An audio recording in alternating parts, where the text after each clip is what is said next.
Hello friends, இன்றைக்கி என்ன video பார்க்க போகிறோன்னா ஒரு ரெசிபி வீடியோ தான். என்ன ரெசிபினா சோயா சாப் ரெசிபி.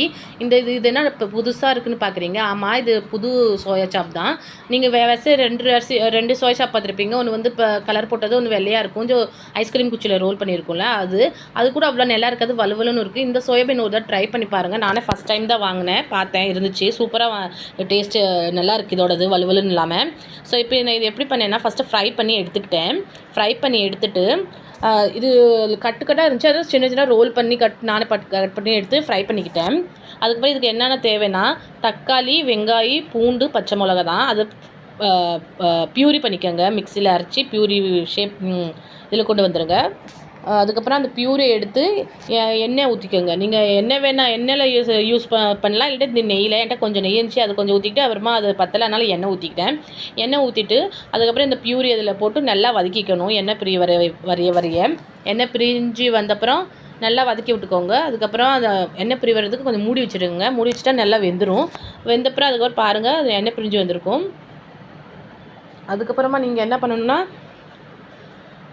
அதில் வந்து நீங்கள் மசாலா சேர்த்துக்கணும். என்னென்ன மசாலானா, மிளகாத்தூள், மஞ்சத்தூள், கரம் மசாலா தூள், அப்புறமா அது தனியாத்தூள், அப்புறமா உங்களுக்கு தேவையான உப்பு. அது ஒரு தடவை நல்லா மிக்ஸ் பண்ணி நல்லா அதுவும் வதக்கிக்கோங்க. நல்லா அதுவும் எண்ணெய் பிரியற வரையும் நல்லா மசாலா வதக்கிக்கணும், பச்சை வடை போகிற வரைக்கும்.